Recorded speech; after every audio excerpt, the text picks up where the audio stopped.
folks, welcome to the Prepared Homestead. This is Travis. Thank you all for stopping by to watch. So, I guess I'm kind of going back on my word, but not really. I made several videos in the last week or so in reference to the supply chain and the looming crisis that's happening. And I know some of you think that I'm, blowing things out of proportion, but I don't think it is to call it a crisis.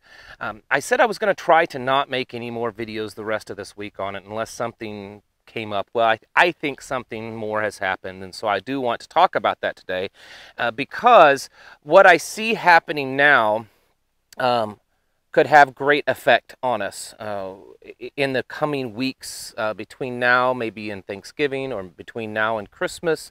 And I think it's something that we need to strongly pay attention to because this whole supply chain thing that's going on, it's like it's just barely keeping it going enough to supply America with just kind of the basic goods. It's just barely holding up, and I don't think it would take too much of something happening that would cause it to completely collapse.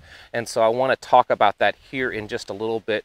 Couple of things. Number one, yesterday we did break 50,000 here on the channel for subscribers, and I have promised to do a live stream with a giveaway, and that's still going to happen, but I'm probably going to hold off till probably next week. And the reason is I'm trying to put together a really cool one, okay? I have a plan. I don't want to tell it. I don't want to give away my secret because I'm also not sure if I can pull it off.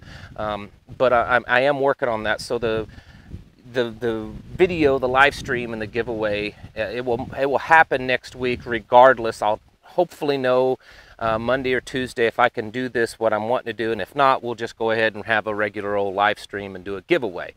So that is going to happen.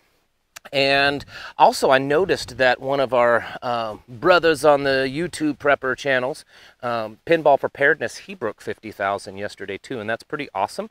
Congrats to him. Also, apparently he's gotten, he's being censored from the tubes, and he's on like a 2-week jail time over there here on YouTube. So if you're used to watching his stuff, he's not able to produce anything on his main channel, but he does have a backup channel, Pinball Prepping.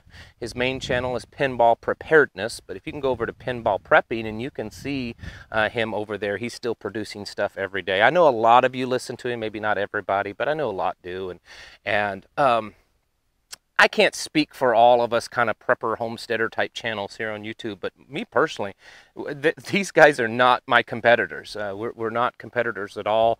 Several of them I have spoken with in the past, and we look at ourselves as like a big family, kind of helping each other out. Doesn't mean we always agree with each other, but certainly I don't think most of us would consider each other competitors. So just wanted to pass that along to you because YouTube is doing their thing on him, and I think Bear Independent had some downtime too for the same thing, but I think he's back up.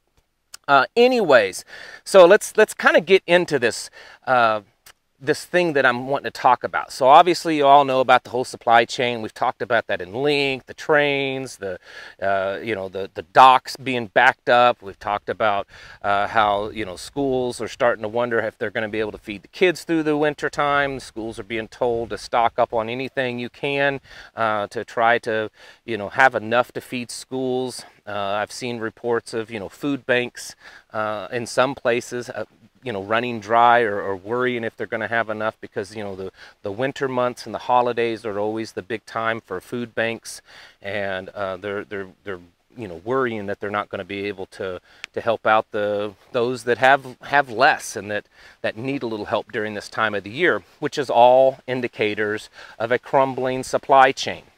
Well, as you all probably also know, the president has started to weigh in on this, which number one indicates that it's actually a real problem. So for all of you naysayers out there that decide to jump in on this channel for I guess no other reason to just stir it up, it's obviously enough that the president and the mainstream media are now weighing in on it. I think I'll get to some of that here in a minute, the stuff that he's talked about. But the thing that I want to focus in on is that in the last 24 hours, there's been some trending things on Twitter. And, you know, this, there's a couple of hashtags, you know, the little keyword hashtags that are trending, like Empty Shelves Joe, Bare Shelves Biden. I think one of them, Empty Shelves Joe, I think was trending #1 for a while. Bare Shelves Biden, I think, is the other one, is still trending. It was trending as of the recording of this video, at least. The other one, I think the Empty Shelves Joe, what I was reading, that Twitter has now removed that hashtag. You know, you can't, or at least it's not showing up. I think you can still type it, but it's not showing up. Several major news outlets are starting to pick up this story. Okay, they're starting to talk about it. Maybe not necessarily yet the CNNs and the MSNBCs, but certainly mainstream media is talking about it a little bit more and more and more.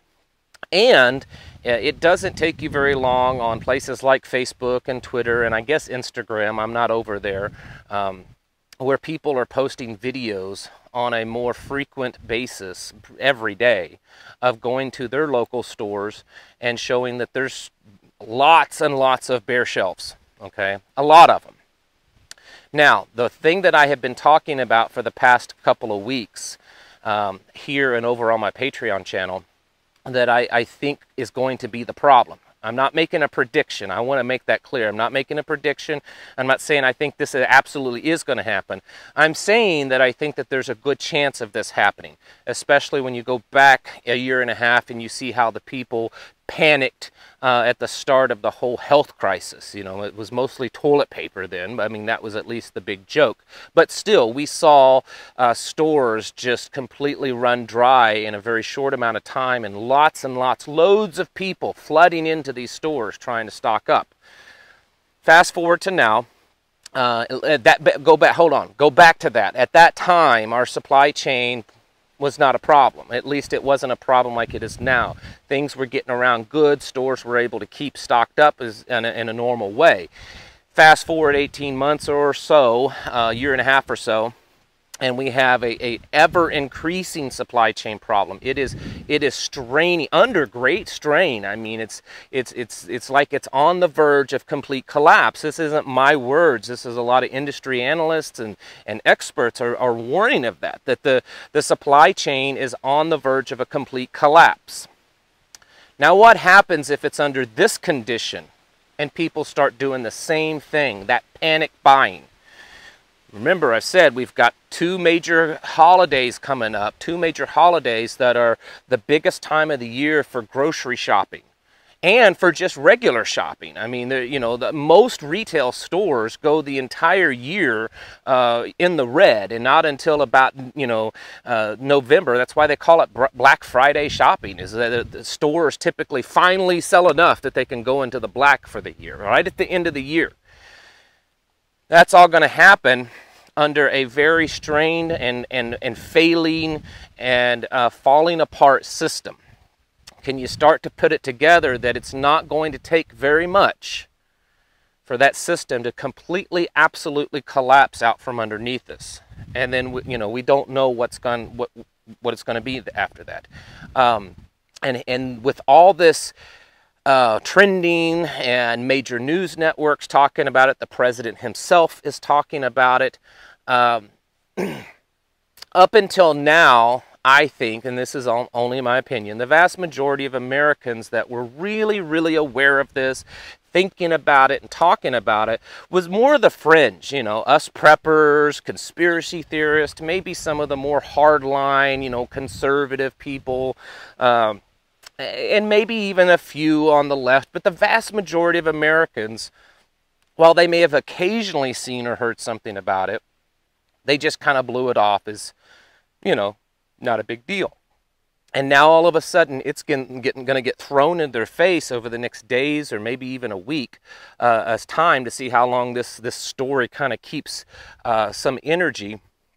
And it must be legitimate if the president is weighing in on it, if the president himself is saying, hey, you know, we need to take care of it, try to do something before Christmas gets here and Christmas shopping gets here, and you've got mainstream news talking about it.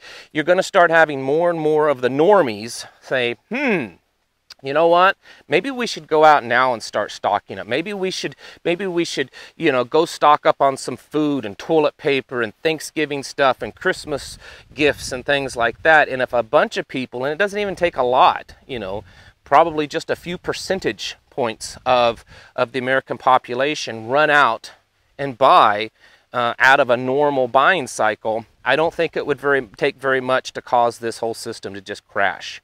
And so that's what I've been talking about all along, is that while things are progressively getting worse, we're entering a time period, winter, holidays, food, holidays, gifts, that that increased buying is not going to take very much for people to start to panic, at least some people. And just like back in the year and a half ago, it wasn't everyone out panic buying. It was really only a small percentage of people that were out panic buying, but it was enough. It was enough to cause havoc. And if just a small percentage, you know, 5%, maybe 10% of the people that are just kind of the, you know, asleep at the wheel normies, you know, wake up one day and say, we need to go out and we need to stock up right now on everything. And if they all did that at once, all 5 or 10% of them, it would be, I believe, absolutely catastrophic to the whole supply chain problem, because it's just barely being held up by a thread right now. So that is something that we need to be concerned with as this starts to gain some popularity, as it gets thrust more into the mainstream, this, you know, supply chain, empty shelves, as more and more people are sharing stuff online. You know, from what I can gather, a lot of the people that are starting to share stuff, they're not like conspiracy theorists and preppers and stuff. These are just normal people going to the store and they're walking around their phone. They're like, oh my goodness, look at all these empty shelves. What's going on? That's where I think the real problem's going to happen with the supply chain, panic buying, when people start to wake up, realize holidays are coming and it's being talked about in the news, and they're like, oh my goodness, this is a problem. What? There's a bunch of ships that can't unload. What? We don't have enough truck drivers. What? Oh my goodness. Honey, get the kids. Let's go to the store and let's buy everything. That's when we're going to see a collapse of the supply chain. That's why you should be prepared. That's why you should be stocked up. You know, all kinds of things that you need to be stocked up on. One of them, my Patriot Supply. I know. You knew I was going to go here. Seriously though, they're one of the few emergency food freeze-dried companies that's still able to really get production out there. So if you're interested in it, preparewithtravis.com. You can go there if you want, purchase stuff. Anyways, moving on. Just a shameless plug. Come on. But this is a problem. I think this is a problem. Now I want to take just a moment and talk about what Joe Biden and the Transportation Secretary and all them are saying, and the mainstream narrative, the official narrative. From what I can gather, they're trying to spin this. And let me just say this off the bat. Someone somewhere is lying, obviously. That there's definitely not the truth being told. Not that that's shocking. We already know that kind of stuff happens. But the official narrative seems to be, from what I can gather, is that the supply chain is working just like it always has worked. That nothing's really wrong with the actual supply chain. It's pretty much functioning. Yeah, we could throw some more money into the ports, you know, enlarge them, improve them, all that. But when it comes down to it, the supply chain is functioning the way it should. The problem is that Americans are buying a lot more than they've ever bought before. That goods are being brought in record numbers. We're hearing all this record numbers of goods being sold, record numbers of goods being transported on trucks and on trains and going into the stores. And people are just buying. They're like, everyone's become a massive hoarder, okay? So what they're saying is that the stuff coming from the ports to the trucks and the trains and then to the warehouses and then finally into the stores, it's more than it's ever been done before. That's their story.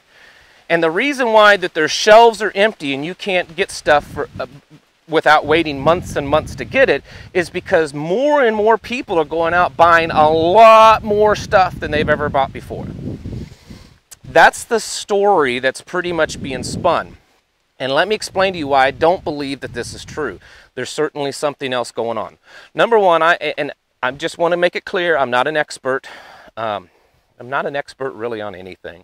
But anyways, so I just thought well, is there any numbers out there that would back this up, like actual sales numbers? So I looked at the most recent sales that I could find in Walmart. I just figured that's a pretty good judgment of what's going on in, retail in America. So let's go to Walmart. And Walmart is showing in the second quarter of this year that the retail sales, the transaction, that's actual dollar amounts that they sold, increased around 6 to 6.1%. Okay, so it's been a 6 to 6.1%. And if that's absolutely just true all on its own, I can't see how only a 6% increase in sales would cause nearly a collapse of the supply chain. I don't believe that. I guess it's possible, but I'm not believing that. But here's the thing. That number is based on just the raw dollar amount that came in. Now, someone correct me if I'm wrong, but if inflation of goods and on average is gone up around 5.5 to 6%, wouldn't it show the transaction sales up 6%? So if Walmart's second quarter numbers are saying, hey, our sales dollars was up 6%, well, if the inflation of prices is up around 6%, isn't that what that is? So it doesn't appear to me that there is a lot more stuff being bought. I'm not seeing any actual numbers, evidence that a grocery store is selling 20 and 30% more goods than it's ever sold before. There are certainly numbers showing that online sales are drastically up, but those online sales are up because in-store sales are down, because in so many places it's either been impossible, difficult, or a pain in the hind end to just go to those stores because of various different restrictions. So I don't think that's it either. I personally don't think that people are going out and buying a whole lot more than they've ever bought before. Around here, I'm not seeing it. Every time I've gone to any kind of store, grocery store, Walmart, or anything, I don't see people, buying a lot more than they've ever bought before. Everything looks pretty normal. The stores don't look any more full than they've ever been before. I don't see people walking out with huge, piles and baskets and stuff. So this story that Americans are just buying a whole lot more than they've ever bought before, I don't see that that's true. I'm not seeing the numbers showing that, just overall economy is booming in that sense. I'm not seeing, I'm trying to figure out where's all the money coming from. If all these people are either out of work, inflation is up, where are the people getting more money to go spend that much more on various different goods? And then that also doesn't explain, that might, if that was true, that would explain what's going on with groceries, if people buy more groceries. But number one, people, when they have extra money, they don't typically stock up on groceries. They buy, more flat screen TVs and brand new iPhones. But then what about the problem in other industries like parts, auto parts, machinery parts, raw goods to make this? There's plenty of companies talking about problems like that. Farming, not able to get certain parts for their machinery. That's not because people are going out and buying loads and loads of it. So this whole story that we're being told that, oh, everything's fine, it's just that people are buying a whole lot more. We just got to increase the amount of, people that's transporting, and everything will be fine. I don't think that's going to work. And if in fact the ports and the trucking problem is due to lack of workers, making those workers work longer hours or just increasing more shifts isn't really going to solve the problem. So I personally think that most of what we're seeing happen in the news from the White House is just smoke and mirrors. It's a bunch of baloney. But what could happen, possibly, enough people see this, enough people kind of wake up to it, and they could go out and start to panic buy, or at least truly increase their amount of stuff that they're shopping. And if they do, I don't think the supply chain in its current status can handle it, which would mean that we could see an absolute complete collapse, or at least some level of collapse of the supply chain. So that's why, folks, I've been advocating for a while. Get yourself ready. I'm not telling you to go out and hoard and crazy, buy and spend all your money. I'm just saying make sure you're ready. Make sure you're ready for this, because I think in the coming weeks, we're going to start seeing some major problems when it comes to our supply chain. All right, folks, thank you for watching. I'll catch you in the next video.